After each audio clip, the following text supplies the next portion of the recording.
네, 안녕하십니까. 그래마케팅 임동희 매니저입니다. 혹시 제 목소리 잘 들리실까요? 잘 들리시면 채팅으로 1번 한 번씩만 쳐주시면 감사드리겠습니다.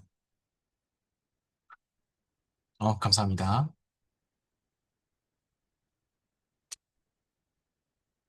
네, 박미선 대표님, 안녕하십니까? 네, 지원님, 안녕하십니까? 저희 아직 이제 참석 못하신 분들이 계셔서 좀 잠시 대기하다가 7시 안내사항 먼저 말씀드리면서 웨비나 시작하도록 하겠습니다. 잠시만 기다려주시면 감사드리겠습니다.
네, 웨비나 시작하겠습니다. 저희 이번 그래마케팅 원더미디어 육성 전략 웨비나에 참석하신 것을 대단히 환영드립니다. 많이 늦은 시기이기도 한데, 개인적인 시간임에도 불구하고 이렇게 참석해 주시고 자리 같이 빛내주셔서 너무나도 감사드립니다.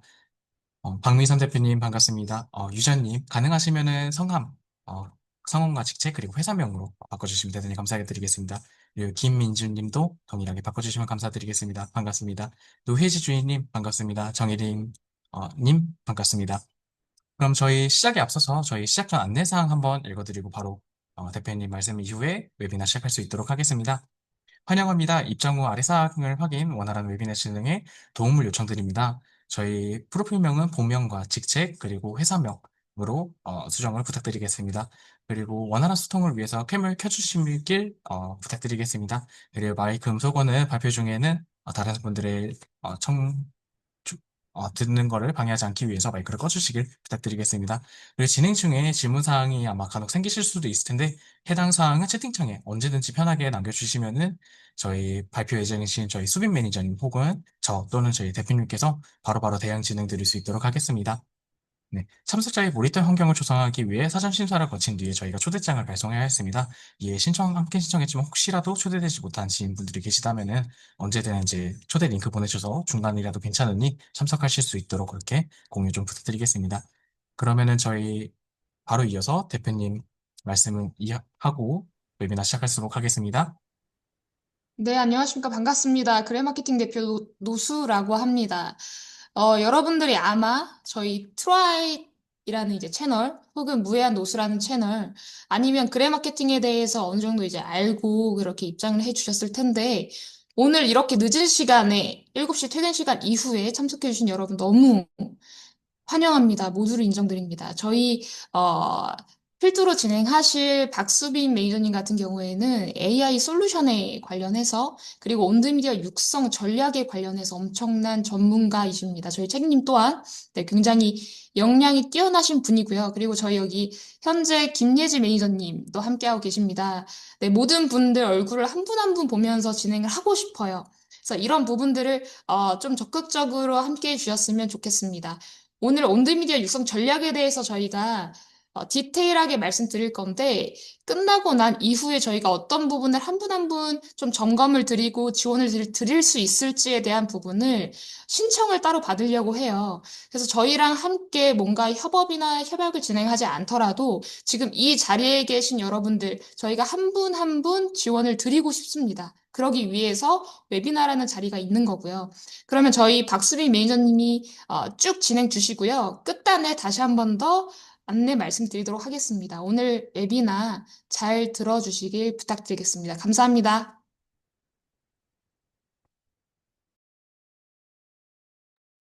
네, 여러분 안녕하세요. 잠시만요. 네, 혹시 지금 화면이 잘 보이는지 채팅창에 한번 알려주실 수 있나요? 제 말도 잘 들리고, 네, 네, 소리도 괜찮으신지? 네, 정말 감사합니다. 네, 안녕하세요, 여러분. 오늘 웨비나에 함께 해주셔서 정말 감사합니다. 저는 그레마케팅 브랜드 컨설팅 팀의 박수빈 매니저입니다. 본격적으로 시작하기 전에 간단한 안내 말씀 먼저 드릴게요.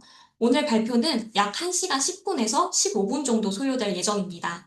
슬라이드에 글이 다소 많은 편이라서 살짝 눈이 피곤하거나 아니면 피곤하실 수도 있지만 최대한 실무에서 바로 사용할 수 있는 챗 GPT 전략들을 꾹꾹 눌러 담았으니까 끝까지 함께 해주시면 분명히 여러분에게도 저에게도 의미 있는 시간이 될 거라고 믿습니다.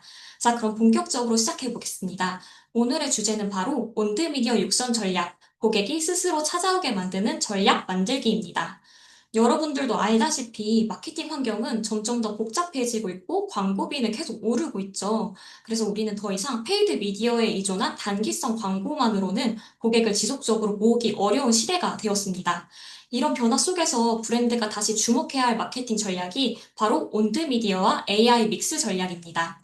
우리가 소유하고 직접 운영하는 채널을 통해서 고객이 자발적으로 유입이 되고 브랜드에 대한 신뢰도가 자연스럽게 형성되며 결국엔 구매나 전환까지 이어질 수 있도록 만드는 구조입니다.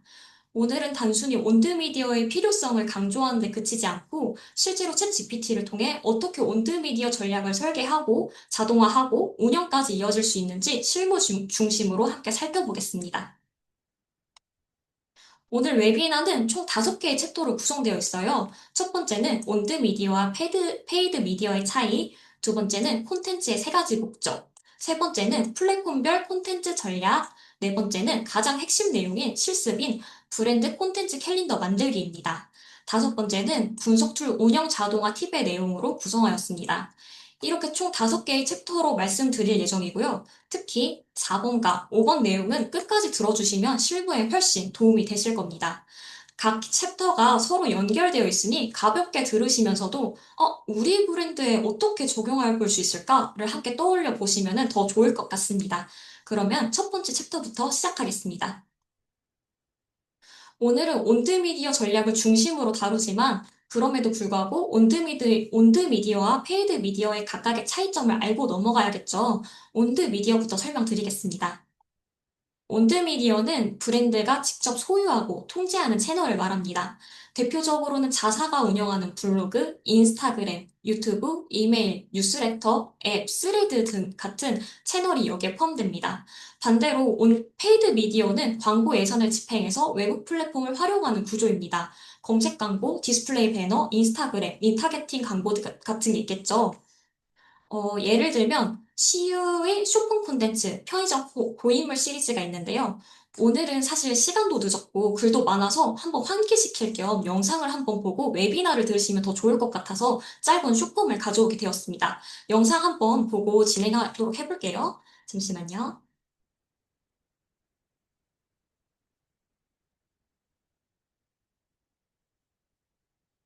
버젓이 굴러다니고 밖에 테이블 갈춤추게 하네 진짜. 네 점장님, 주말 새벽 알바 이거 누구예요? 미쳤나 진짜. 이번 주 행사 시작한 거 쇼카드 하나도 안 끼워져 있고요. 기본 중에 기본인 간편식 선입 선출 아예 안 돼 있고요. 쓰레기통 꽉 차는데 그대로 두고 톡 꼈거든요. 바닥 더러움 수준이 크라임씬 수준인데 그대로 뒀네요. 전자레인지 내부 청소 인수인계 왜 안 받았어요? 얼음컵 배송받은 거 창고에 처박아둬서 나눠 갔거든요. 폐기해야 되는 삼김이랑 샌드위치는 버젓이 굴러다니고 밖에 테이블 정리는 다음 알바가 하는 법이라도 있나 봐요. 심지어 카운터에서 지쳐먹은 도시락도 안 버리고 갔네? 한 개 하나도 없어 하나도. 편의점 알바가 무슨 카운터에 우아하게 서서 계산만 하면 단줄한가 봐요. 점장님 이 새끼 이 정도면 월급 루팡도 대도급이야. 이런 새끼 둘만 있으면 점장님 바로 망해요. 내일 폐업 신청서 쓰고 깡소주 까야 돼 진짜로. 생각할수록 빡치네. 그럼 당장 번호 보내세요. 내가 직접 전화할 거니까. 그거 나야. 손님 오셔서 끊을게요.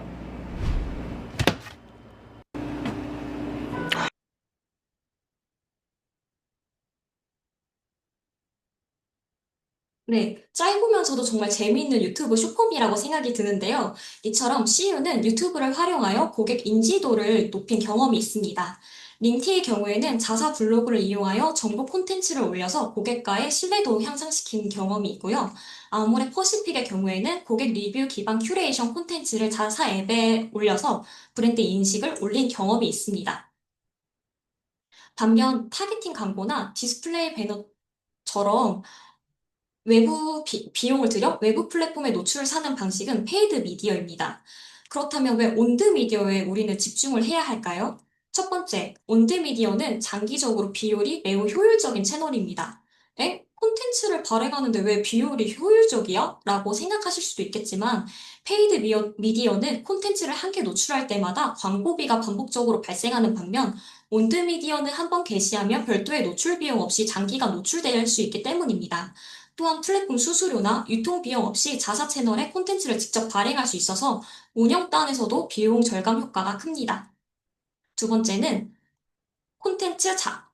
콘텐츠가 한번 제작되면 자산처럼 누적되고 시간이 갈수록 검색 유입이나 구독 전환으로 이어지며 자산화가 될 수 있습니다. 세 번째는 브랜드의 메시지를 100% 통제할 수 있습니다. 문장 하나, 구성 하나도 우리 브랜드의 톤앤 매너에 맞춰서 결정할 수 있기 때문에 정확하게 브랜드를 표현할 수 있다는 게 가장 큰 장점입니다. 네 번째는 고객과의 깊은 관계 형성이 가능합니다. 고객이 반복적으로 콘텐츠를 접하면서 자연스럽게 신뢰가 쌓이고 장기적으로는 팬 기반의 커뮤니티도 형성될 수 있습니다. 장점만 있으면 정말 좋겠지만 사실 단점이 빠질 수가 없겠죠. 단점은 성과가 나기까지의 시간이 오래 걸립니다. 광고처럼 예산을 투입하면 바로 노출이 되는 구조가 아니라 블로그는 검색 유입이 생기기까지, 인스타그램은 알고리즘 노출이 되기까지의 시간이 필요합니다. 콘텐츠를 쌓고 반응을 모아야 유입과 전환이 발생될 수 있는 구조이기 때문에 성과가 나기까지는 시간이 걸릴 수가 있습니다. 또 온드미디어 운영에는 꾸준한 리소스가 필요합니다. 여기서 말하는 리소스는 단순히 예산만을 뜻하는 것이 아니라 기획, 촬영, 편집, 업로드, 커뮤니티 관리 등 전체 콘텐츠 제작과 운영에 필요한 모든 자원을 포함합니다. 온드미디어는 한두 명이 감당하기 어려울 만큼 다양한 역할이 요구되는 구조이기 때문에 소규모 팀이나 초기 조직에게는 상당한 부담이 될 수 있습니다. 따라서 온드미디어를 꾸준히 유지하려면 장기적으로 투입 가능한 인력과 시간, 운영 전략까지 고려한 리소스 계획이 필요합니다. 그리고 마지막으로 도달 범위가 제한적이고 즉각적인 퍼짐이 어렵다는 점인데요.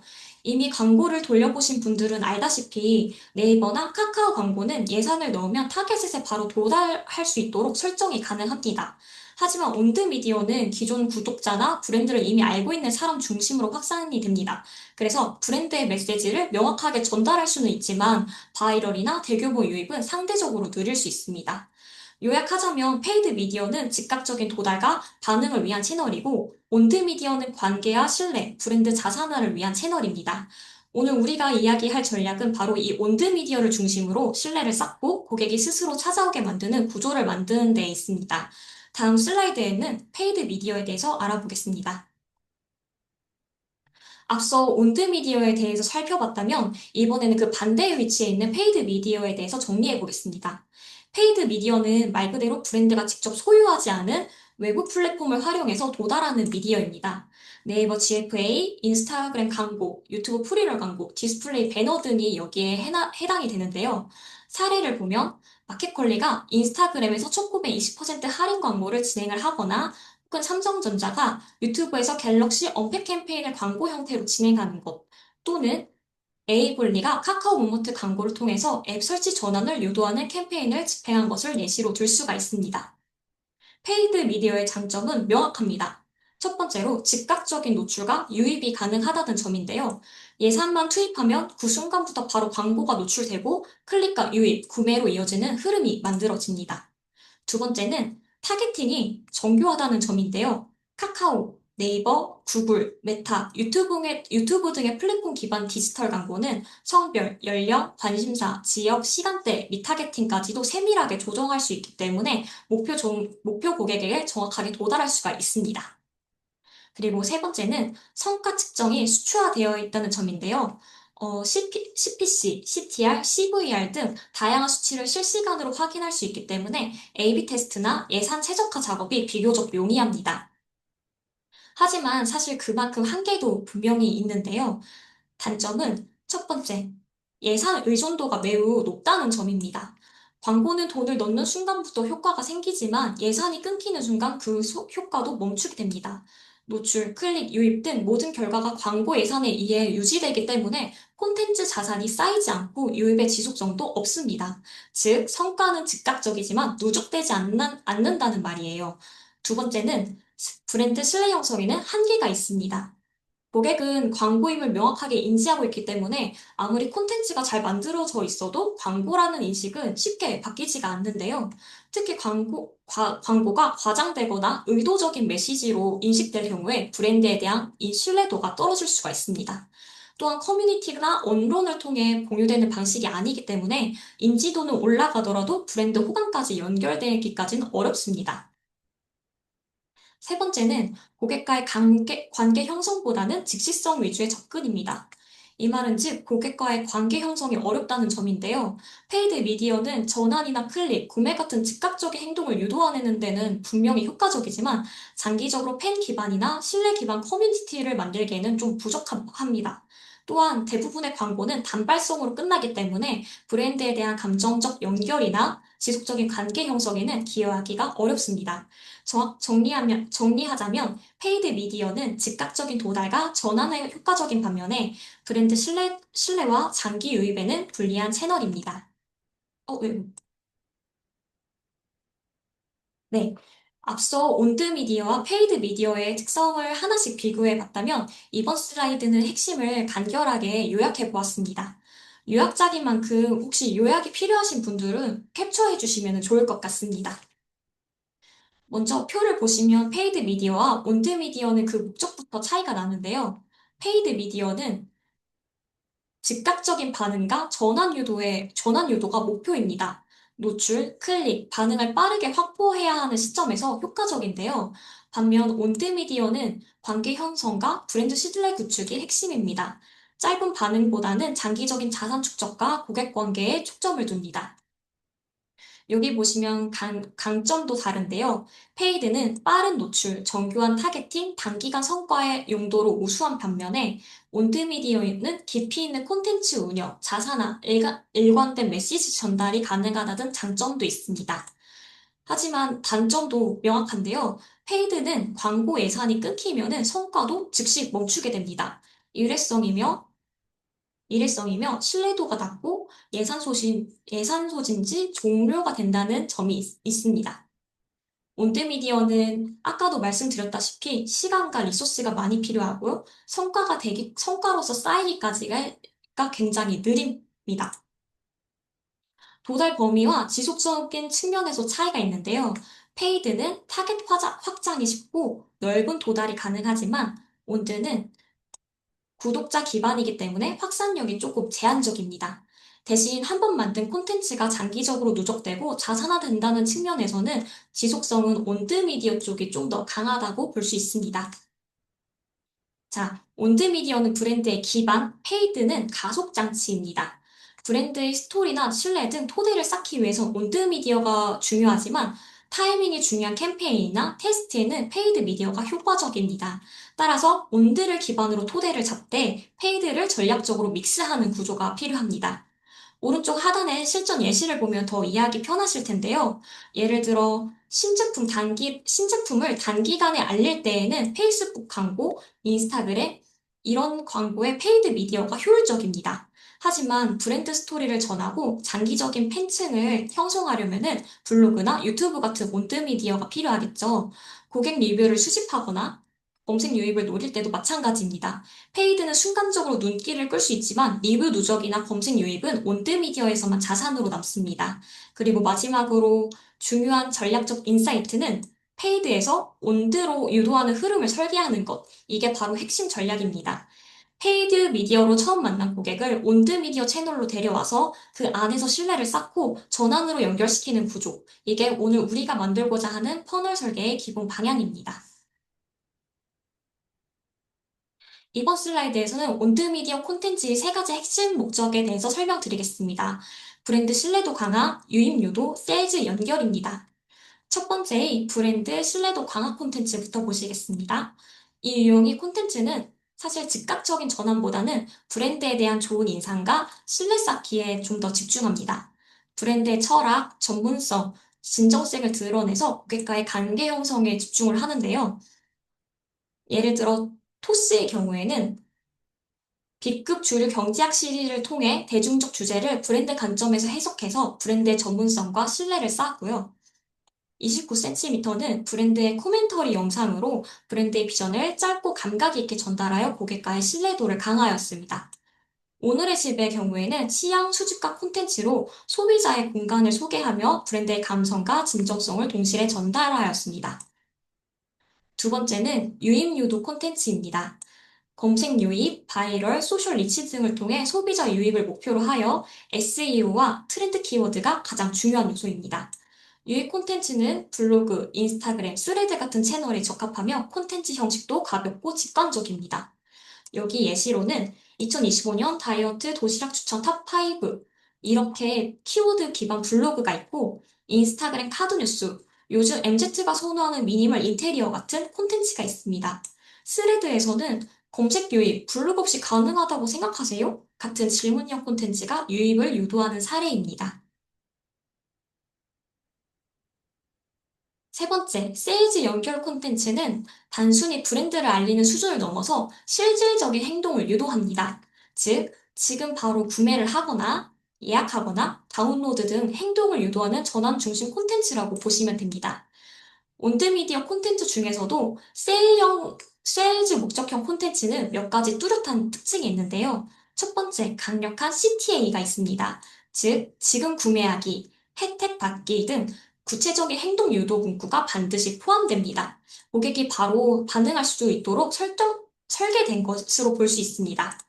두 번째는 세일즈 목적의 콘텐츠는 보통 상세 페이지, 랜딩 페이지, 프로모션 콘텐츠처럼 구매와 직접 연결되는 형식이 중요합니다.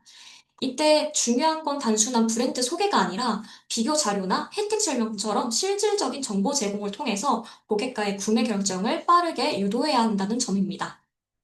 세 번째, 이러한 콘텐츠는 자사 웹사이트, 블로그, SNS와 같이 브랜드 소유 채널에서 운영되며 고객의 구매 여정에서 핵심 전환 지점으로 작용합니다. 즉, 브랜드가 직접 통제할 수 있는 채널에서 전환을 유도하는 것이 세일즈형 온드미디어 콘텐츠의 핵심입니다. 추가적인 예시로 유튜브 쇼츠 콘텐츠의 경우, 이거 안 쓰면 손해! 인기템 3초 요약 같은 짧은 시간 내에 클릭과 구매로 이어질 수 있도록 구성되어 있습니다. 두 번째, 자사몰 랜딩 페이지는 추천 제품 비교 콘텐츠, 리뷰 영상, 구매 버튼 등 소비자에게 명확한 구매 선택지를 제공합니다. 또 다른 예시로는 리타게팅 블로그 콘텐츠가 있습니다. 이런 고민이 있다면 이 제품이 탑이라는 식의 CTA를 넣어서 우리가 문제 해결을 도와줄게요 라는 식으로 구매로 연결되게 하는 전략입니다. 우측에 있는 이 표에서는 온드미디어의 내용을 간략하게 정리한 내용입니다. 한번 정리하는 겸 다시 한번 봐보겠습니다. 브랜드의 신뢰도는 신뢰와 관계 형성이 목표이기 때문에 콘텐츠는 진정성과 스토리가 중심이 되고 활용 채널은 블로그나 유튜브, 뉴스레터와 잘 어울립니다. 예시로는 인터뷰와 개발 비하인드가 있겠죠. 유입을 위한 콘텐츠는 트래픽 확보가 목표이며 그 다음에 콘텐츠 2는 트렌디함과 유용함이 중심입니다. 활용 채널은 블로그, 인스타, 스레드 등이 있습니다. 예시로는 추천글, 키워드, 콘텐츠 등이 있습니다. 세 번째, 세일즈 연결은 핵심 목표가 구매 전환입니다.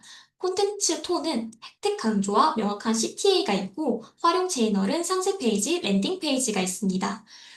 예시는 사람들의 구매를 유도하는 원뿔원 프로모션, 후기 기반 콘텐츠가 있겠죠. 여기 이 하단의 예시는 한번 간단히 읽어보시면 될 것 같습니다. 자, 지금까지의 내용을 들으시면서 우리 브랜드는 어떤 콘텐츠를 어디에 올려야지? 라는 생각이 드셨다면은 사실 이제부터가 진짜 핵심인데요. 바로 플랫폼별로 어떻게 접근하면 좋을지 콘텐츠 예시와 함께 보여드리겠습니다.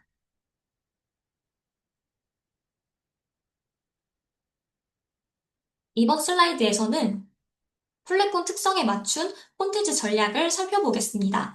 먼저 블로그부터 말씀드리겠습니다. 블로그는 검색형 플랫폼이며 정보 중심 콘텐츠입니다. 이 채널에서 중요한 전략 키워드는 SEO 최적화, 정보성 콘텐츠, 신뢰도 있는 구성입니다. 블로그 콘텐츠의 목적은 크게 두 가지, 유익과 신뢰 형성입니다. 소비자들은 어떤 제품이 좋을까? 이 제품은 어떻게 써야 하지? 처럼 궁금한 점을 해결하기 위해 검색을 통해서 블로그로 유입되고 이 과정에서 신뢰할 수 있는 정보를 알려준 브랜드에게 자연스럽게 관심을 가지게 됩니다. 또한 블로그는 텍스트 기반의 채널이기 때문에 다른 플랫폼에 비해 상세한 설명과 맥락 전달에 유리합니다. 브랜드 철학, 제품 기획 배경, 소비자 후기 분석 등 깊이 있는 정보를 제공하기엔 굉장히 적합하죠. 이런 콘텐츠는 브랜드 이미지 강화는 물론이고 전문성과 신뢰 형성에도 기여합니다. 실제로 활용할 수 있는 예시는 다음과 같습니다. 피부 민감한 사람을 위한 비건 세제 추천처럼 검색 키워드를 중심으로 구성된 콘텐츠이거나 또는 우리 브랜드 철학이 담긴 제작 비하인드 스토리와 같은 브랜드 중심 콘텐츠가 있습니다.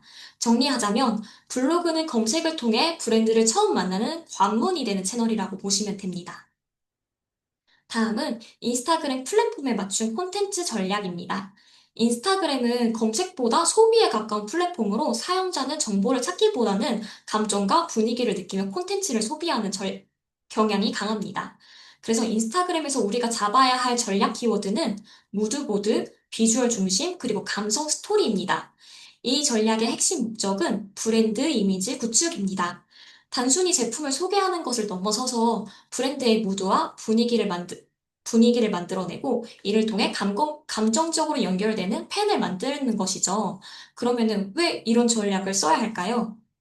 아, 죄송합니다. 잠시만요. 그러면 왜 이런 전략을 써야 할까요?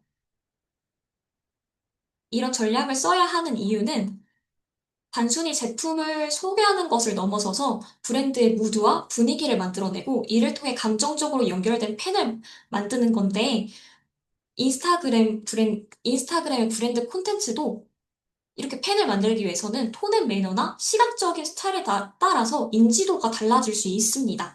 또한 댓글, 저장, 공감 등 감성 반응 중심의 인터랙션이 일어나기 때문에 브랜드와의 정서적 유대가 생기고 팬으로 이어지는 구조가 만들어집니다.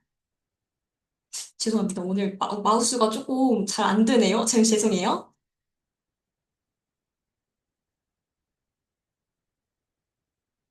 네. 인스타그램은 정보 중심보다는 감성 중심의 설계가 필요하다고 말씀드렸죠. 이렇게 콘텐츠 하나하나가 브랜드 무드가 되어야 하며 시각적으로는 일관성과 시각적 일관성과 감정적 연결이 중요합니다. 여기 활용 예시를 보시면 제품이 쓰인 일상 감성 사진이 조금 더 사람들의 반응을 끌어낼 수가 있고요. 이 브랜드 취향인데? 라는 말을 끌어낼 수 있는 콘텐츠가 좀 더 사람들의 시선을 확 끌어다닐 수 있습니다.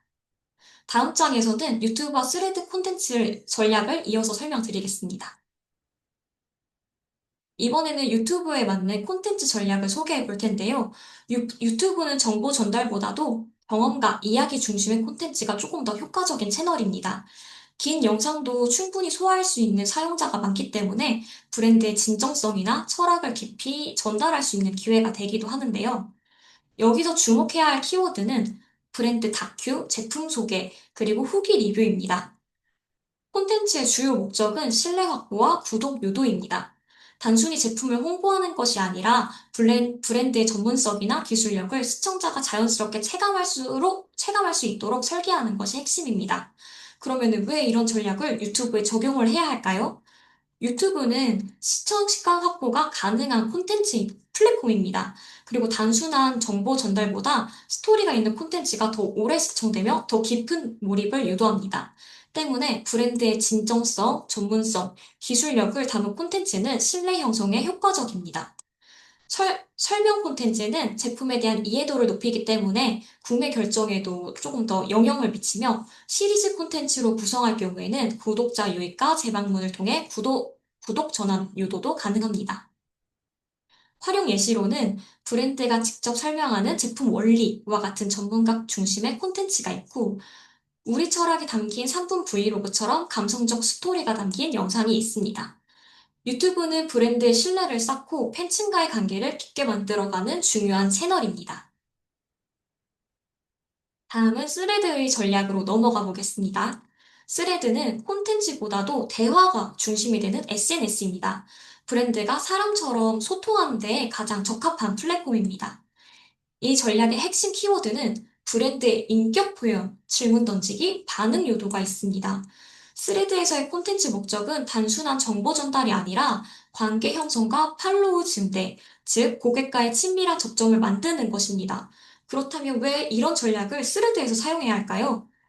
스레드는 다른 플랫폼보다 훨씬 대화 중심의 구조로 설계되어 있습니다. 그래서 콘텐츠를 일방적으로 보여주기보다는 질문을 던지고 답을 주고받는 식의 소통이 더욱더 효과적입니다. 브랜드가 사람처럼 말하는 방식, 고민을 나누고 감정을 공유하는 말투를 사용하면 고객들은 성격이 있는 브랜드네? 입체적이잖아? 라고 느끼게 되고 그만큼 정서적으로 좀 더 가까워질 수가 있습니다.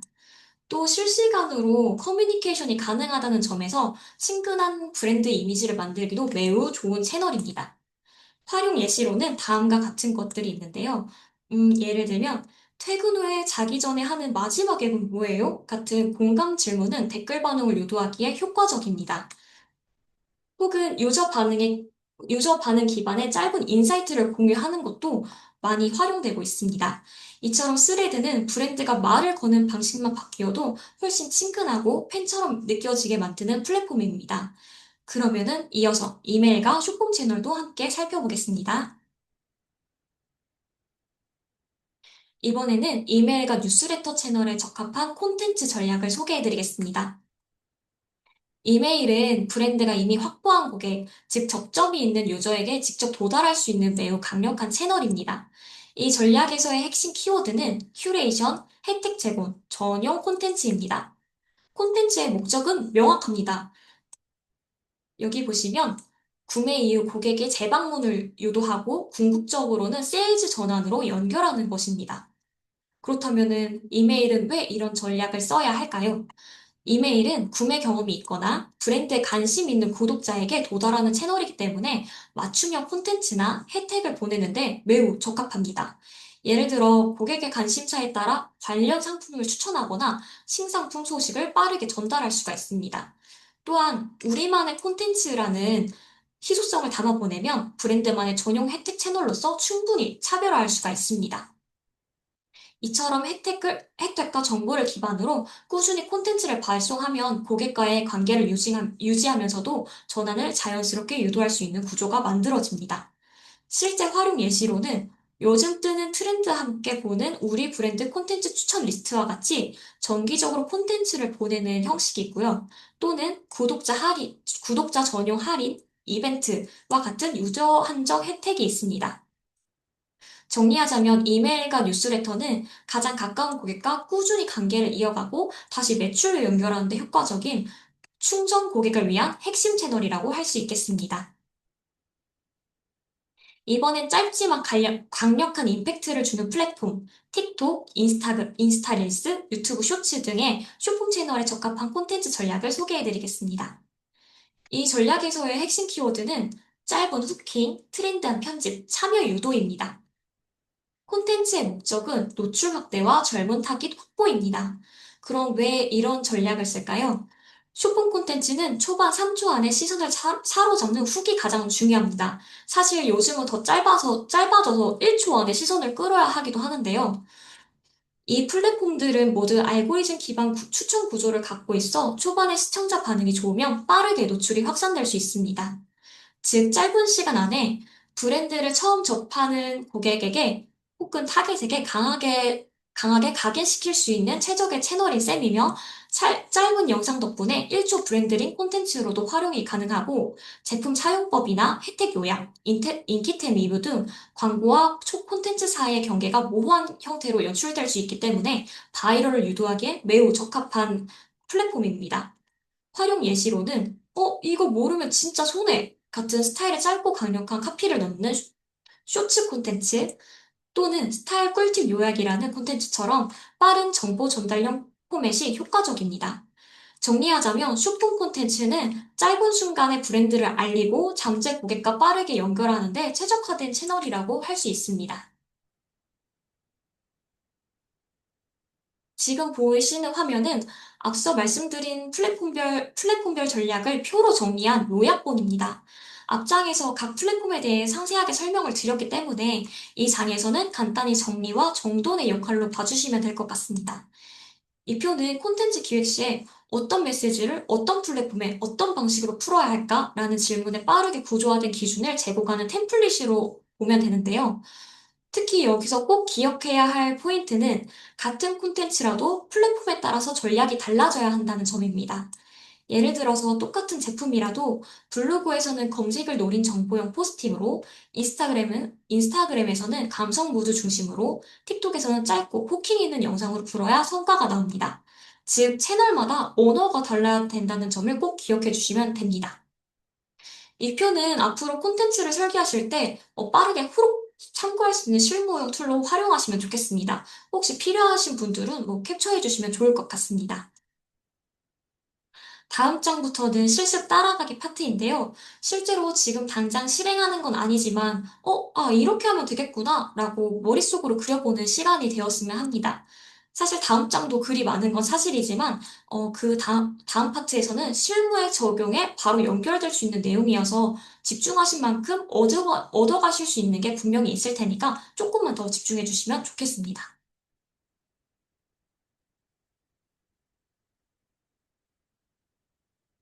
이번 웨비나의 핵심 내용에 대해서 말씀드리겠습니다. 이 파트는 중요하니까 좀만 더 집중해서 들어주세요. 캡처를 하셔도 되게 좋을 것 같습니다. 이번 파트에서 할 이야기는 브랜드 콘텐츠 만들기입니다. 우선 만들기 전에 챗 GPT에게 콘텐츠 캘린더 요청 시 알려줘야 할 핵심 5가지에 대해서 말씀드리겠습니다. 첫 번째는 운영 주기인데요. 주 몇 회 업로드 할 것인지, 콘텐츠 기간은 몇 주 또는 몇 개월 단위로 볼 것인지 먼저 정확하게 설정을 해야 합니다. 다음은 운영 채널입니다. 인스타그램, 블로그, 유튜브 등 콘텐츠를 배포할 플랫폼을 지정해야 합니다. 각 플랫폼의 성격이 다르기 때문에 플랫폼에 따라 같은 주제라도 표현 방식이 달라질 수 있다는 거 앞서 말씀드렸는데 꼭 기억하셔야 합니다. 정확하게 이 챗GPT에게 결과물이 나오려면은 이걸 좀 정확하게 기억해 주시는 게 중요합니다. 다음은 콘텐츠 목적입니다. 콘텐츠가 유입을 목적으로 한 것인지, 아니면 브랜드 신뢰도를 쌓기 위한 것인지, 또 아니면 전환을 노리는 것에 따라서 주제와 구성 방식이 전혀 달라지기 때문에 목적이 무엇인지를 생각해야 합니다. 다음은 타겟입니다. 2040 여성이라든가 반려동물 가족 등 구체적인 타겟을 함께 전달하면 언어톤이나 콘텐츠 레벨도 맞춤형으로 조정을 할 수가 있습니다. 그 다음은 콘텐츠 톤입니다.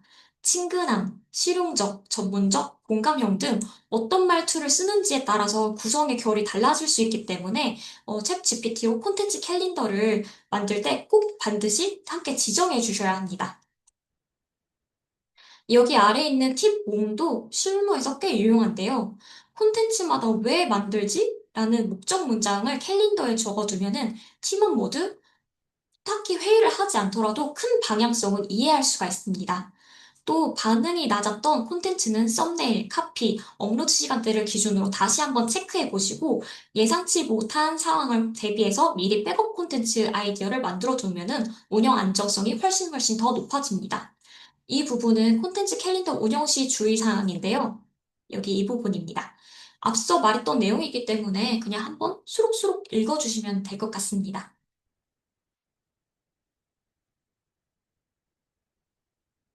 네, 지금 보시는 이 화면은 챗 GPT에게 1개월치 콘텐츠 캘린더를 요청했을 때 반드시 입력해야 하는 조건들을 정리한 프롬프트 설계 가이드인데요.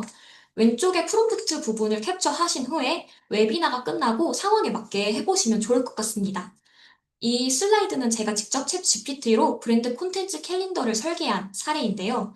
단순히, 나 캘린더 만들어줘 라는 요청이 아니라 플랫폼과 전략, 톤앤 매너, 이벤트 조건, 브랜드 속성, 출력 형식까지 전략화하여 AI에게 어떻게 요청해야 하는지를 실무적으로 보여주는 예시입니다.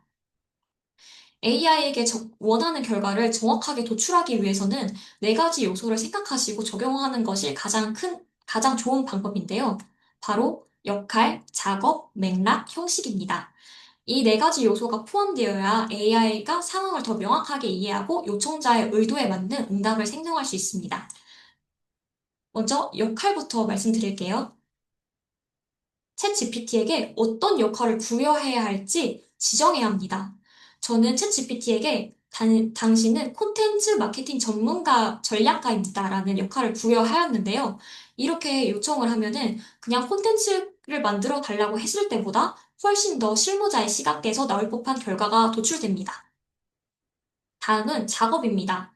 챗 GPT에게 1개월치 콘텐츠 캘린더를 작성해 달라고 저는 요청하였습니다. 작업은 하는 이유는 무엇을 해야 되는지 구체적으로 지시하는 부분이기 때문에 작업을 꼭 넣어주셔야 합니다. 다음은 맥락입니다. 이 작업이 어떤 배경과 목적을 갖고 진행되는지를 챗 GPT에게 알려주는 단계인데요. 가장 중요하기 때문에 저는 좀 더 디테일하게 넣었습니다. 첫 번째, 플랫폼 설정입니다. 챗 GPT에게 콘텐츠를 어떤 채널 중심으로 구성할 것인지를 알려주었는데요. 저는 블로그, 인스타그램, 스레드, 유튜브 이렇게 4가지 채널을 설정하였으며 각각의 콘텐츠 성격도 함께 명시하였습니다. 예를 들어서 블로그는 검색 유입 정보 콘텐츠로 인스타그램은 감성 이미지 기반의 브랜드로 스레드는 브랜드 캐릭터 중심의 대화형 콘텐츠로 네 번째, 유튜브는 후기 중심의 전환 콘텐츠로 지정하였으며 이렇게 채널 성격을 미리 알려주면 챗GPT가 그에 맞는 콘텐츠 포맷과 메시지를 조율할 수가 있습니다. 다음은 전략 설계입니다. 이 콘텐츠의 목적은 단순한 홍보가 아니라 퍼널 설계라고 하였는데요. 저는 소비자들이 감성으로 유입되어 신뢰를 확보하고 구매 전환의 흐름으로 콘텐츠 간 유기적인 연결을 요청하였습니다. 핵심 전략 키워드로는 검색 유입, 콘텐츠를 경험, 그 다음에 구매 행동 유도인데요. 이렇게 요청하면 콘텐츠가 하나하나 목적을 갖고 흐르도록 설계할 수가 있습니다. 다음은 톤앤 매너 정의입니다. 메인 타겟은 2030 여성으로 설정하였고 필요한 경우에는 세그먼트 확장도 가능하게 구성하였습니다. 톤앤 매너는 감성적이고 실용적으로 정보가 함께 섞인 스타일로 요청하였습니다. 이렇게 하면은 콘텐츠가 단순히 감성에 치우치지 않고 실질적인 도움이 되는 콘텐츠 톤을 설계하게 만들 수가 있습니다. 다음은 이벤트 조건 명시입니다. 콘텐츠는 5월 기념일 중심으로 기획되며 중요한 요청 조건은 행사의 기준 3일 전 업로드입니다. 예를 들어 5월 8일 어버이날이라면 콘텐츠는 5월 5일에 발행될 수 있도록 날짜를 조정해달라고 하였는데요. 이렇게 조정을 한 이유는 사전 노출을 통해 트렌드 반응을 선점하려는 전략입니다. 다음은 브랜드 속성 입력입니다. 현재 제가 만들려는 콘텐츠 캘린더는 식품 브랜드라고 명시하였습니다. 그리고 모든 기념일 콘텐츠에서 제품을 노출해야 되는 건 아니라고 요청하였습니다. 먹는 것과 자연스럽게 연결될 수 있는 기념일들 때만 식품 콘텐츠를 연결할 수 있도록 요청하였으며 너무 억지스럽지 않고 브랜드 맥락과 콘텐츠 주제가 잘 연결되도록 하였습니다. 다음은 마지막 형식입니다. 챗GPT가 결과를 어떤 형식으로 출력해야 하는지도 명확하게 설정하게 되면은 출력된 결과를 크게 수정할 일이 적어지게 되는데요. 저는 표 형식으로 출력할 것을 요청하였고, 그 다음에 어떻게 출력해야 되는지는 날짜, 이벤트, 플랫폼, 콘텐츠 제목 및 아이디어 이렇게 출력을 해달라고 요청하였습니다. 그리고 콘텐츠는 총 1개월 단위로 총 1개월로 구성하였으며 약 그 1개월 단위 안에 12개에서 15개 콘텐츠 분량으로 만들어 달라고 요청하였습니다. 핵심은 요청 자체가 콘텐츠 캘린더의 골격이 되도록 기획 구조를 잘 짜는 데 있는데요. 이거를 다 하게 되면은 요청을 하게 되면 이렇게 크게 나오게 됩니다. 여러분들이 보시기에 좀 빡빡해 보이는 부분이 사실 있다고는 생각하지만 저는 챗GPT가 출력해준 그대로의 모습을 보여드리고 싶어서 수정 없이 가져오게 되었습니다. 아까 여기 보시면은 먹는 것과 자연스럽게 연결될 수 있는 이벤트만 식품 콘텐츠랑 연결해서 기획을 해달라고 했는데요. 여기 이 밑줄 쳐져 있는 부분이 먹는 것과 자연스럽게 연결될 수 있는 부분입니다. 식품과 연관이 없는 콘텐츠인 경우에는 여기 근로자의 날 보이시죠? 나를 위한 출근 전 한 문장, 카드뉴스와 실무 공감 멘션으로 나오게 되었고요. 부처님 오신 날의 경우 부처날 오신 날 맞이 셀프 힐링 루틴 소개, 명상 유튜브 큐레이션으로 나오게 되었습니다. 하지만 어린이날 건강 간식, 어린이날은 먹을 것과 빼놓을 수가 없겠죠. 어린이날은 어릴 적 좋아했던 간식, 지금도 좋아하세요? 이런 브랜드 간식 제품 해상형 콘텐츠로 만들어서 나오게 됩니다. 자, 이제 이 브랜드 설계를 했다면 이제 콘텐츠 캘린더 결과물을 제가 정리해 놓은 것인데요. 캘린더 형식으로 구성하여 한눈에 주간 흐름과 주제 배치를 확인할 수 있게 만들었습니다. 여기 보시면은 각 기념일을 기준으로 콘텐츠 업로드 시점을 3일 앞당겨 배치한 것을 볼 수가 있는데요. 예를 들면은 여기 이 어버이날을 중심으로 보시면은 3일 앞당겨 5월 5일에 어린이날 당일 어버이날 관련 콘텐츠가 업로드 되도록 설정되어 있습니다.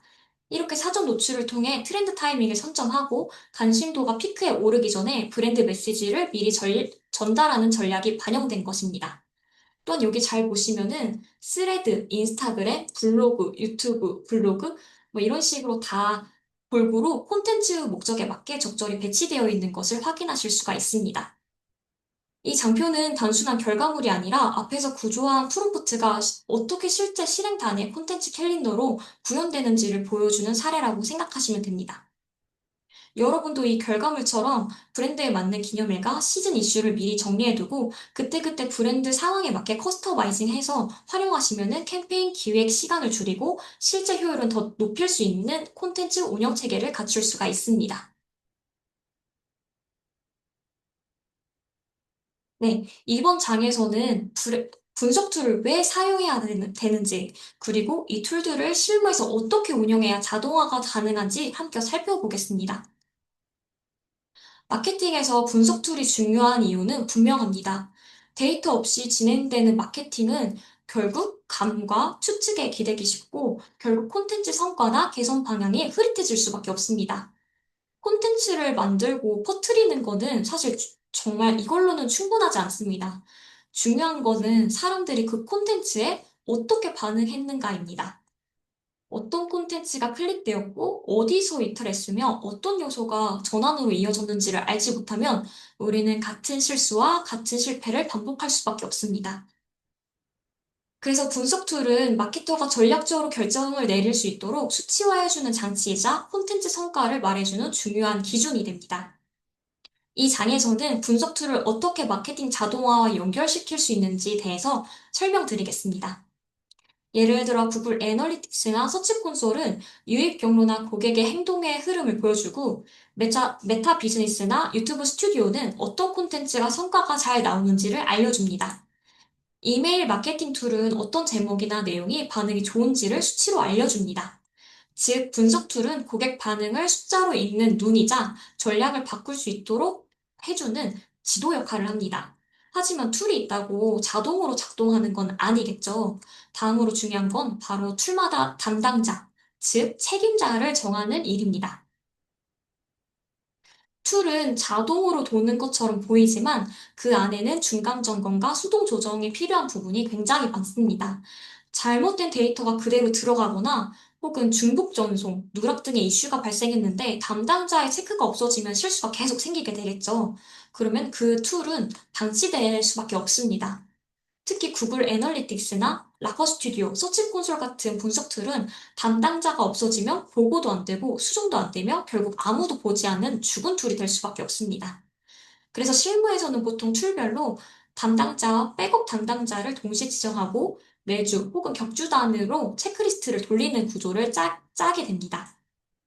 뭐 예를 들면은 이번 주에 유팀 누락은 없었나? 처럼 정기적인 질문 리스트를 사내에 돌리는 것도 매우 실질적인 방법입니다. 방금까지는 툴마다 담당자를 정하지 않으면 자동화는 작동하지 않는다는 점을 말씀드렸습니다. 이어서 연결되는 중요한 포인트가 바로 리포트는 누가 쓸 것인지 정해야 된다입니다. 정말 많은 팀이 리포트를 열심히 만듭니다. 하지만 아무도 보지 않으면 그건 분석이 아니라 시간 낭비에 불과하겠죠. 툴에서 데이터를 자동으로 받아와도 그걸 누가 보고 어떤 결정을 내릴 때 쓸지 명확히 하지 않으면 그저 예쁘기만 한 표와 차트가 되어버립니다. 그래서 리포트를 만들기 전에 먼저 던져야 할 질문은 다음과 같습니다. 이 리포트를 누가 볼 건지, 무엇을 결정하기에 필요한지, 언제까지 어떤 형식으로 필요한지를 이 세 가지 형식이 정리되어야 비록 쓸모 있는 자료를 생각하고 만들 수가 있습니다. 예를 들면 이런 식입니다.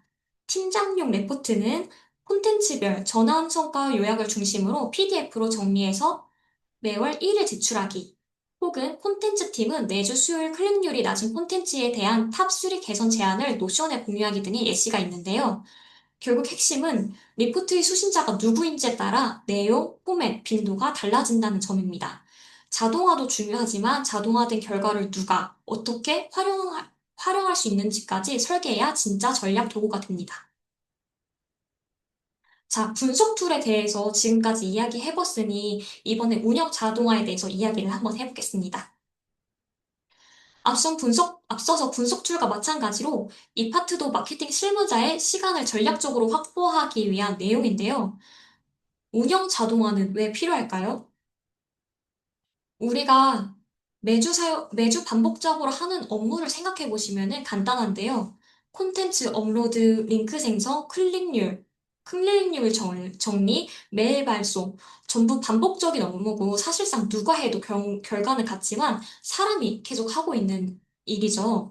이걸 매번 수작업으로 하다 보면은 진짜 중요한 전략, 기획, 크리에이티브에 쓸 시간이 부족해집니다. 그래서 운영 자동화의 목적은 단 하나입니다. 운영 자동화를 해서 전략에 쓸 시간을 확보하자. 자동화는 단순한 효율화 그 이상의 가치를 만듭니다. 지속 가능한 구조와 팀 효율을 만드는 것인데요.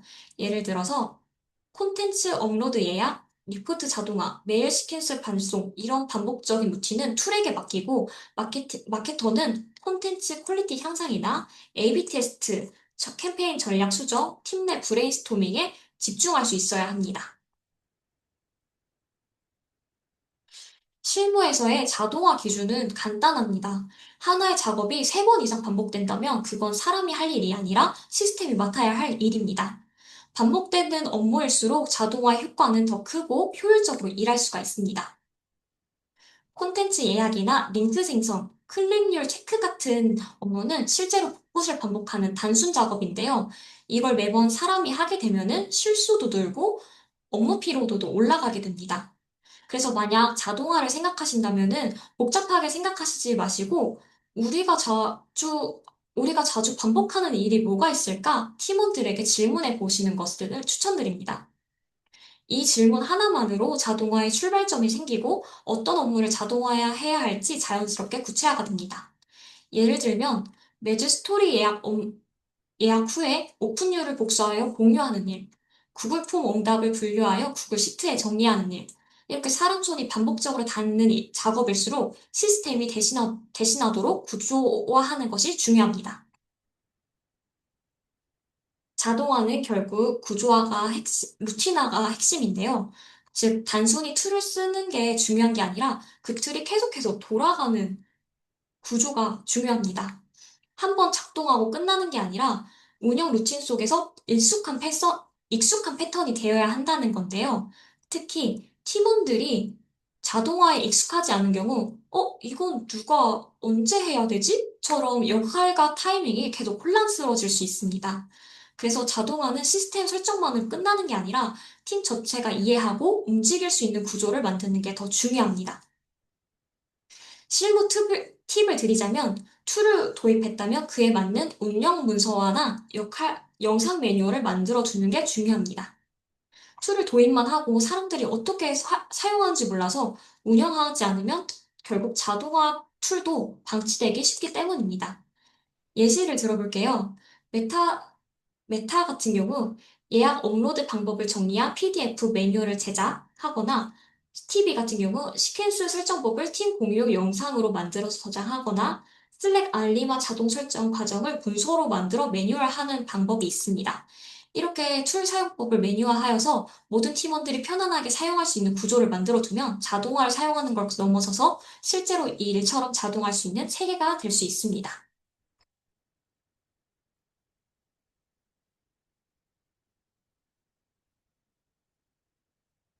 지금 보시는 이 슬라이드는 마케팅 실무에서 자주 사용하는 분석 툴과 자동화 툴을 정리한 페이지입니다. 앞서서 툴을 쓰는 것도 중요하지만 루틴화가 중요하다는 말씀을 드렸는데요. 이 장에서는 루틴화의 핵심 도구가 되는 실제 활용 방식을 함께 짚어보겠습니다.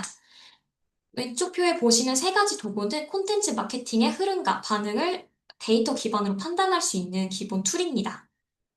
구글 애널리틱스의 경우에는 웹사이트에서 사용자의 유입 경로, 전환 흐름, 체류 시간들을 분석합니다. 예를 들어 블로그 글을 통해 유입된 사용자가 실제 제품 상세 페이지까지 도달했는지, 전환에 가까워졌는지를 추적해 볼 수가 있습니다. 서치 콘솔의 경우에는 SEO 성과를 확인하는 데 핵심입니다. 어떤 키워드로 우리 콘텐츠가 검색 유입되고 있는지, 노출은 많은데 클릭률이 낮은 콘텐츠는 무엇인지들을 확인해서 콘텐츠 리라이팅 우선순위를 정할 수가 있습니다.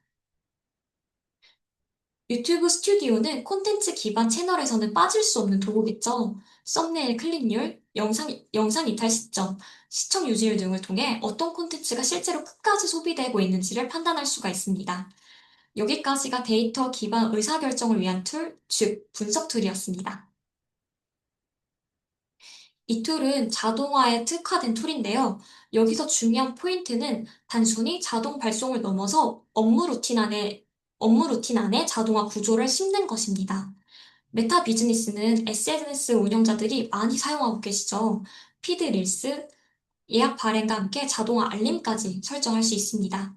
인사이트 리포트를 슬랙이나 메일로 자동 전달되게 되면 매주 수동 확인을 줄일 수가 있습니다. 스티비의 경우 이메일 마케팅 플랫폼인데 자동 시퀀스, 클릭률 경고, 특정 태그 기반 리타게팅 메일까지 발송이 가능합니다.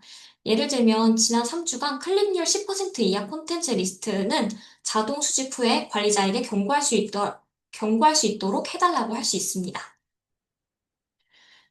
라커 스튜디오는 구글 애널리틱스, 서치 콘솔 등과 연동해서 리포트를 자동 시각화하는 도구입니다. 예를 들면 매주 월요일 9시 팀에 공유되는 전환 번호 리포트 자동화를 설정할 수가 있습니다. 데이터 박스는 실시간 KPI 모니터링 도구로 설정한 지표가 임계값을 넘거나 떨어지면 슬랙으로 실시간 알림을 보낼 수가 있습니다. 제피어는 예를 들어 구글 폼 응답이 접수되면 슬랙의 알림과 동시에 시트로 자동 저장 등의 다양한 워크플로우를 설정할 수가 있습니다. 요약하자면 마케팅 자동화에서 중요한 것은 단순히 툴을 아는 것이 아니라 그 툴을 팀의 업무 안에서 자연스럽게 작동할 수 있는 구조를 만드는 것입니다. 핵심은 이 툴들은 팀의 업무 흐름과 연결시켜서 더 전략적인 일에 집중할 수 있는 환경을 어떻게 만드는가에 있습니다. 자동화의 목적은 단순한 편의가 아니라 우리가 반복 작업에서 벗어나 본질적인 마케팅 전략에 집중할 수 있도록 돕는 것이라는 점을 꼭 기억해 주셨으면 좋겠습니다. 글이 정말 많죠. 사실 이 부분을 줄여보려고 정말 많이 노력했는데 줄이지를 못했습니다. 하지만 여러분들은 이 많은 내용을 직접 읽지 않으셔도 됩니다. 제가 정리해서 말씀을 드릴 테니까 편하게 듣고만 계셔도 됩니다. 툴도 많고 자동화 방법도 복잡해 보이실 수 있지만 걱정하지 않으셔도 됩니다. 사실 이 장의 핵심은 도구를 얼마나 많이 아느냐가 아니라 툴이 어떻게 연결되고 어떤 구조로 돌아가는지를 이해하는 것에 있습니다. 우리가 방금까지 살펴본 구글 애널리틱스, 라커 스튜디오, 메타, 스티비, 제피어 등은 그 툴 그 자체보다는 자연스럽게 작동하는 구조가 더 중요하다고 말씀을 드렸죠. 그래서 이번 장에서는 바로 그 실전 예시를 보여드리려고 합니다. 챗 GPT에게 콘텐츠 자동화 전략을 설계해달라고 요청했을 때 직무별로 어떻게 물어보면 되는지를 구성한 장입니다. 만약 여러분들이 전략 디렉터나 마케팅 리더라면 팀 전체의 자동화 구조를 설계하고 퍼널 성과를 효율적으로 관리하며 KPI 리포트를 체계적으로 받아보는 게 핵심이겠죠. 그래서 예를 들어 우리 팀 콘텐츠 성과를 자동으로 보고받고 KPI가 떨어졌을 땐 슬랙으로 실시간으로 알림까지 받고 싶다라는 니즈가 있다면 아래와 같은 자동화 루틴이 가능합니다. 먼저 구글 애널리틱스 데이터를 라커 스튜디오에 연동하면 우리 팀의 KPI 리포트를 자동으로 시각화해서 받아볼 수가 있습니다. 이제 매번 수치를 수동으로 추출하거나 붙여넣는 일이 좀 적어지겠죠. 그리고 라커 스튜디오 리포트는 매주 월요일 오전 팀원 모두에게 PDF 파일로 자동 발송되도록 스케줄링을 할 수가 있는데요. 한 번만 설정을 해두면 그 이후로는 알아서 돌아가는 구조로 완성될 수가 있습니다. 마지막으로 데이터 박스에서 KPI 목표치를 미리 설정해두면 기준 이하로 떨어졌을 때 슬랙에서 바로 실시간 알림이 전달되도록 자동화할 수가 있습니다. 성과 하락에 즉각적으로 대응할 수 있게 되는 거겠죠. 이런 구조로 한 번만 세팅을 해두면은 팀 리더이신 분들은 매주 리포트 요약을 청하거나 혹은 수치를 수동으로 정리할 필요가 없이 전략과 의사결정에만 조금 더 집중할 수 있는 환경이 마련됩니다. 다음은 콘텐츠 기획자 카피라이터의 경우입니다. 이분들은 유해 키워드를 기반으로 아이디어를 자동 수집하고 성과 문구 정리에 바로 활용할 수 있도록 만드는 것이 핵심입니다. 예를 들어, 검색 키워드 기반의 아이디어는 자동화하고 뉴스레터 성과도 쌓이게 만들고 싶다라는 니즈가 있다면 다음과 같은 루틴을 설정할 수가 있습니다. 먼저 서치 애널리틱스 폴 시트 애드온을 활용하면은 서치 콘솔 키워드를 매주 자동으로 구글 시트에 추출해서 정리할 수가 있습니다. 이렇게 모은 키워드는 뉴스레터 주제 선정의 초안으로 활용하기가 되게 좋은데요. 그리고 이메일 플랫폼에서 A/B 테스트를 진행하면서 오픈율이 높았던 제목은 따로 분류해서 성과 기반 카피 아이디어로 보관을 할 수가 있습니다. 예를 들어 스티비에서는 이메일 캠페인마다 오픈율 데이터가 쌓이기 때문에 성과 좋은 문장을 추출해서 다음 뉴스레터 문구 작성 시 바로 꺼냈을 수가 있는데요. 이렇게 자동으로 축적된 키워드와 문장은 반복적인 기획에서 벗어나 성과가 검증된 문구 중심의 콘텐츠 기획 루틴을 짜는데 매우 효과적이게 쓸 수 있습니다. 다음은 비주얼 디자이너와 슈퍼 콘텐츠 제작자의 경우입니다. 이분들의 경우에는 예약 발행과 성과 기반의 디자인을 선별을 자동화하면은 작업 효율을 크게 높일 수가 있습니다. 예를 들어서 인스타 예약을 업로드하고 클릭률 높은 썸네일만 골라서 디자인에 활용하고 싶어 라는 니즈가 있다면은 이런 방식으로 설계할 수가 있습니다. 먼저 메타 비즈니스를 활용하면은 피드, 릴스, 스토리 콘텐츠를 미리 예약해 둘 수가 있는데요. 주 단위 콘텐츠를 한 번에 업로드하면은 발생 스케줄을 체계적으로 운영할 수가 있고 반복 작업이 줄어들게 됩니다. 그 다음 유튜브 스튜디오에서 CTR 데이터를 수집하고 이를 구글 시트에 자동 정리한 후에 라커 스튜디오에 연결하는 구조입니다. 이렇게 하면 클릭률이 높은 콘텐츠만 한눈에 분석할 수 있겠죠. 마지막으로 클릭률이 높은 썸네일에는 재사용 추천 태그를 붙여서 디자인 참고용으로 분류를 해두면 다음 작업 시 성과가 높은 디자인만 다시 꺼내 쓸 수가 있습니다. 이렇게 하면 감이 아니라 성과 데이터를 기반으로 디자인을 선별할 수가 있게 됩니다. 다음은 SNS 채널 운영자입니다. 이 역할의 핵심은 콘텐츠 예약 등록부터 유입성과 추적까지 전 과정을 자동화해서 운영 효율을 높이는 것입니다. 예를 들어서 인스타 예약을 업로드하고 성과 측정도 자동화하고 싶은데? 라는 니즈가 있으면 이런 설계를 할 수가 있습니다. 먼저 메타 비즈니스를 활용하면은 인스타그램 피드나 스토리 콘텐츠를 예약 등록할 수가 있습니다. 비주얼 디자이너랑 쇼핑 콘텐츠랑 이 부분은 같죠. 그리고 여기에 슬랙 알림을 자동으로 연동하면 게시 시점을 팀과 실시간으로 공유할 수가 있습니다. 콘텐츠가 올라가자마자 바로 알림이 전송되어서 운영 리듬을 잡는 데 도움이 됩니다. 다음은 유팀 빌더를 통해서 콘텐츠별 고유 식별 링크를 생성을 하고 이를 구글 애널리틱스와 연결하면 각 콘텐츠의 유입 성과를 정확하게 추적할 수가 있습니다. 채널별 성과 비교, 그리고 콘텐츠별 전환율 파악도 한결 파악하기가 쉬워집니다. 마지막으로 클릭수가 높은 콘텐츠만 선별해서 구글 시트에 자동 저장되도록 제피어를 활용한 자동화를 설정할 수가 있습니다. 이렇게 하면 어떤 콘텐츠가 성과가 좋았는지 데이터 기반으로 빠르게 파악할 수가 있고 다음 기획에서 바로바로 반영할 수가 있습니다. 결과적으로 이 루틴을 통해서 콘텐츠 기획, 업로드, 성과 측정, 리포트화까지 한 번에 연결될 수 있는 SNS 운영 자동화 시스템을 구축할 수가 있습니다. 자, 이제 마지막 장입니다, 여러분. 조금만 힘내주세요. 네, CRM 및 이메일 마케팅 담당자에게 중요한 건 구독자별 시퀀스 자동화와 성과 기반 메일 개선 루틴이겠죠. 예를 들어서 구독자 웰컴 메일과 낮은 성과의 콘텐츠는 자동으로 관리하고 싶다라는 니즈가 있다면 다음과 같은 설계를 할 수가 있습니다. 먼저 스티비에서 웰컴 메일 시퀀스를 설정을 하면 구독자 등록 시 자동으로 메일이 발송되게 됩니다. 별도의 수작업 없이도 초기 고객 경험을 자동으로 제공할 수 있는 구조입니다. 그리고 제피어를 연동하면은 클릭률이 낮은 콘텐츠를 자동으로 감지해서 구글 시트에 정리를 할 수가 있습니다. 이 데이터를 기준으로 리마케팅용 콘텐츠 개선 방향을 파악할 수가 있고 이렇게 정리된 콘텐츠는 캠페인 기획 시 참고 자료로도 활용할 수가 있습니다. 매번 새로 쓰지 않아도 성과 데이터 기반으로 이메일 콘텐츠를 고도화할 수 있게 됩니다. 다음은 성과 분석 담당자인데요.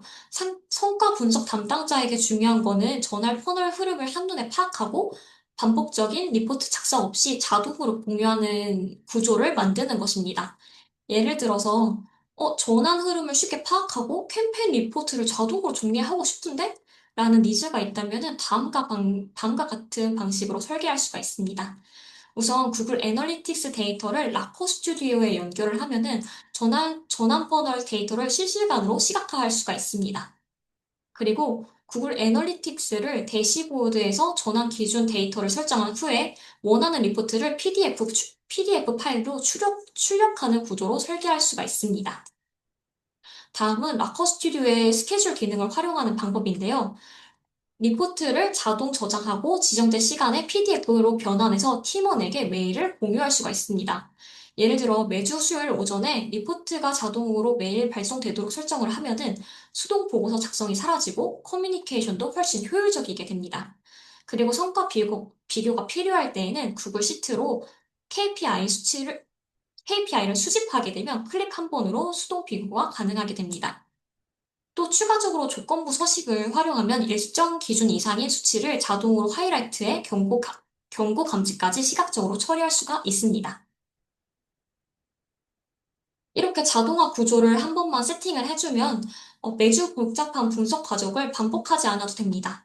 성과 체크부터 팀원 간 공유까지 마치 루틴처럼 작동하는 분석 시스템을 만들 수가 있는데요. 지금까지 6가지 직무를 기준으로 챗GPT를 어떻게 활용하면 좋을지 간단히 살펴보았습니다. 이 내용은 직무별로 이런 식으로 자동할 수 있다는 예시를 보여드린 것이고요. 혹시 여러분이 지금 사용하는 툴이나 자동화하고 싶은 업무가 다르다면은 챗 GPT에게 이렇게 물어보시면 됩니다. 예를 들면 나는 어떤 직무에 땡땡 직위를 가진 사람인데 땡땡 툴을 활용해서 이러이러한 부분을 자동화하고 싶어 라고 챗 GPT에게 물어보는 방식인데요. 챗GPT는 상황을 구체적으로 설명할수록 훨씬 더 실행 가능한 방식으로 도와줄 수가 있습니다. 그리고 결과가 나왔을 때, 가능하겠구나. 이러고 넘기는 게 아니라, 정말 가능해? 진짜 가능해? 이런 부분은 이렇게 될 수 있어? 라고 더 꼼꼼하게 질문을 하게 되면은 더 현실적인 대답을 받을 수가 있으니까 꼭 해보시길 권유드립니다. 자, 이제 마무리하겠습니다. 오늘은 마케팅 실무자가 챗GPT와 함께 콘텐츠 전략을 설계하고 자동화하는 방법에 대해 총 5가지 챕터로 나누어서 정리를 해보았습니다. 온드미디어 차이를 시작으로 콘텐츠 목적 설정, 플랫폼별 전략, 챗GPT 프롬프트 설계, 그리고 분석 툴과 자동화까지 단순한 도구 활용을 넘어서서 실행 구조를 어떻게 만들 수 있는지를 중심으로 말씀을 드렸는데요. 제가 앞서서 소개한 브랜드 캘린더 만들기 부분도 한번 해보시기를 추천드립니다. 챗 GPT에게 역할과 조건을 명확하게 주는 것만으로도 브랜드 콘텐츠 전략이 어떻게, 얼마나 구체적으로 나오는지 직접 확인해 보실 수 있을 거예요. 혹시 이런 위의 내용이 좀 어렵게 느껴지시는 분들도 분명 있으실 거라고 생각이 드는데, 만약, 나는 이런 부분이 너무 좀 어려운 것 같다라고 생각이 드시면은, 먼저 카피 작성이나 콘텐츠 아이디어 브레인스토밍처럼 작은 시도부터 시작하셔도 충분합니다. 사실 이런 작은 시작이 결국 팀 전체의 실행력을 바꾸는 전환점이 될 수가 있습니다.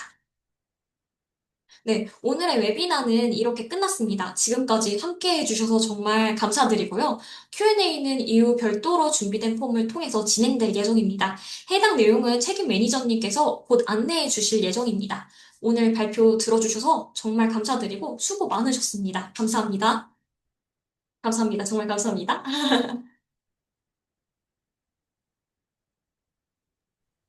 네, 수빈님 너무 고생 많으셨습니다. 저희, 많이 늦은 시간이 되었어요. 벌써 해도 타지고 이제 저녁 8시가 가까이 됐는데, 지금까지 계속 나가지 않고 함께 자리 지켜주셔서 너무 감사합니다. 또한 열정에 인정드립니다. 고생하셨습니다. 저희 아마 혹시 지금 김민준 주인님, 엄마네 한우 김민준 주인님 혹시 아직 계실까요? 지금 인원에는 안 계셔서 나가신 것 같은데 한 가지 질문을 주셨습니다. 퍼널별 목표를 설정해서 지면을 나눠서 광고를 운영하는 경우에 브랜드 신뢰에도 큰 영향이 없을까라는 질문이셨는데요. 아직 제 김민주 주임님께서는 자리를 떠나셨지만 혹시라도 이런 부분에 대해서 궁금한 분이 아직 계실까 봐 말씀을 드리자면은 터널별 목표를 설정해서 질문을 나눠서 광고를 진행하더라도 브랜드 신뢰도에는 오히려 더 좋은 영향을 있을 수가 있습니다.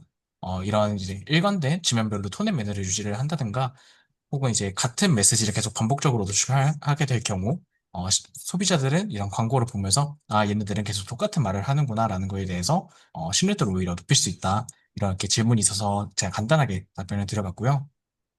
그리고 저희 이제 아마 이번 웨비나 들으시면서 아직 해결되지 못한 궁금점 혹은 이런 거에 좀 더 궁금한데 싶었던 부분들 아마 있으셨을 것 같아요. 이런 부분은 제가 올려드렸던 신청하기 버튼을 통해서 온보딩이나 이런 걸 신청해 주시면은 저나 이제 대표님께서 같이 1대1로 이렇게 컨설팅 진행 드리며 그렇게 안내 드릴 수 있도록 하겠습니다. 그럼 마지막으로 저희 대표님 한번 말씀 진행하고 이렇게 웨비나 종료하도록 하겠습니다. 정말 고생 많으셨습니다. 네, 우리 수빈님 너무 인정드립니다. 진짜 지난번에 1차적으로 저희 웨비나 하고 그다음에 이번에 2차죠.